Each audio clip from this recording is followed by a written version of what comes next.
A lot of people know about your recent exit of your company, and I know you do a lot of things in business and you're big on social media. But I got to ask you in this first question, what was it like the day you sold the company, the wire cleared, and you had that money in your account? What did that feel like from being a young man who once had a dream to that moment you saw the numbers in the bank account? So that's interesting you asking that question because we're in Monaco. We're taking a couple hundred guys in Monaco. We're staying at the Fairmont. So everybody is trying to have a good time. People have no clue we're closing the company, the deal. So we go to this restaurant called Le Louis, which is like the main restaurant, 3 Michelin star, right next to the casino, on the strip. You know, it's only 5 tables or 10 tables, and you're eating this food. It's a 3, 4, 5 hour, dinner that you're having. And I keep stepping away for 1 hour.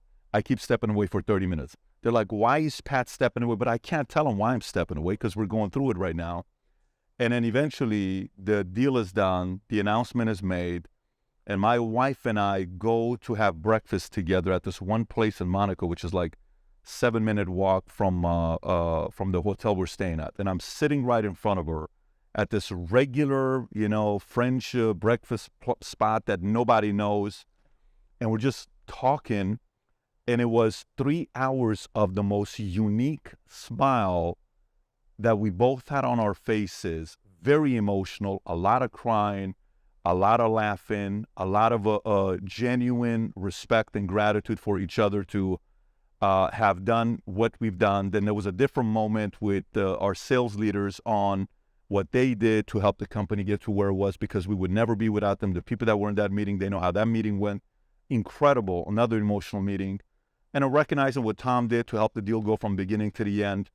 But when the money hits the bank and Goldman Sachs calls you, and he says, hey, the money shows the account. I mean, listen, I've gotten $10,000 checks. I've gotten $100,000 checks. I've gotten $1 million checks. I've gotten $10 million checks. I've gotten $50 million checks. This was a real check, at an incredible time. And more importantly, to do it with a company where the guy at the top of that company is the biggest heavyweight in the insurance industry doing what he's doing.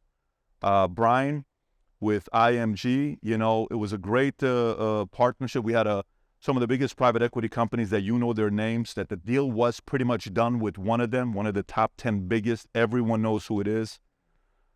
We met in Miami. Deal's getting done. I get a call saying, hey, before you finalize the deal, are you willing to meet with these other guys? They want to meet with you. I said, I've already met with them multiple times. Says, are you willing to do dinner? Sure. They come out. We go to Casa D'Angelo for dinner. A 2-hour dinner turns into a 5-hour dinner. We get in the car. It's me, Tom, our guys from Houlihan Lokey. He says, what do you think? I said, man, this is tough because I love this guy. I think this is a good fit for everybody. I think we win. I think they win. I think our guys win. Clients win. Everybody wins. Then we went back. Then the offer was made. Then we finalized the offer. And we all agreed. 9-figure exit. Yes. Multi 9-figure exit. Yes. And the rest is history. And then obviously we are where we are today. What's the first thing you guys did when the check cleared, you saw the money?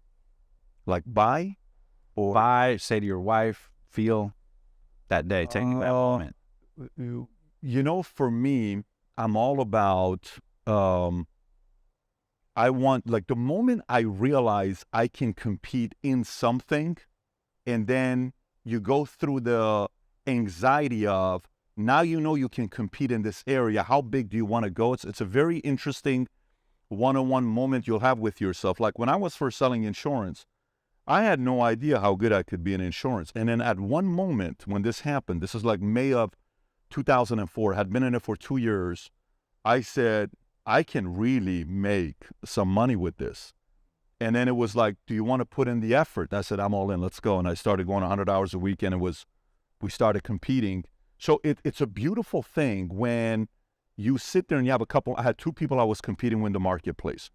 Both of them had retired in the industry with massive 9-figure exits as well. But one of them had done it in his 50s. The other one had done it in his 60s. And that was my target. So you always saw the vision. 100%. I always saw the vision. And I said, I'm going to give myself 20 years in this business, and I'm going to go all out. When I'm saying all out, I'm talking 100 every week. I'm at the office 6 days a week. If you ask people that have worked with me in the office and ask them how many sick days Pat's taken 13 years, they're probably going to tell you one or two. So I'm not the guy that takes sick days.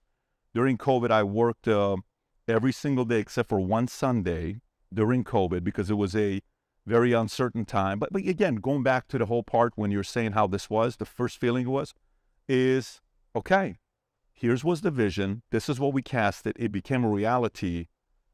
How about if the next vision is even bigger and we're willing to go at the same pace? Now we have more wisdom, more gunpowder, better connection, better context, more moral authority, credibility in the marketplace.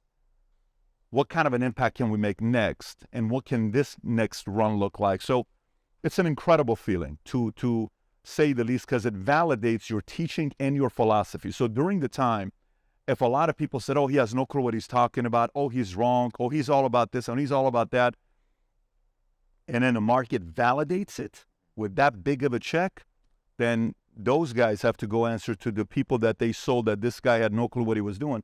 That's a tough conversation to have when the first person asks and says, so what do you think about what happened with Pat? I just want to record that conversation to see what their rebuttal is. Well, we always knew, but, it's Pat, but I've heard some things. That's the part that refuels me even more to go for the next one, because I constantly want to create content for many of those folks. But, it's a great feeling, to say the least. And it's the ultimate checkmate, absolutely, to people who would have otherwise The had ultimate opinion. checkmate is that you have to say nothing. You know how hard it is that imagine when, Because that business is cutthroat too. insurance is very cutthroat, and I was the most hated guy in the insurance industry for 15 years, 13 Especially when you blew up the brand too. years. I was hated from many different angles. I don't look like an insurance CEO. I look more like a security guard. I'm not a 4-year degree from Cornell or Georgia Tech or this or that. I'm from Iran. I'm Middle Eastern. I'm loud. I'm very pro-capitalism, strong opinions. I'm not quiet about it. 54% of our agents were women, 51% Latino, 34 years old, so young, edgy, competitive, sports-minded, and we know how to have a good time. People that are in our circle, they have the time of their lives. And but that's kind of how it's got to be,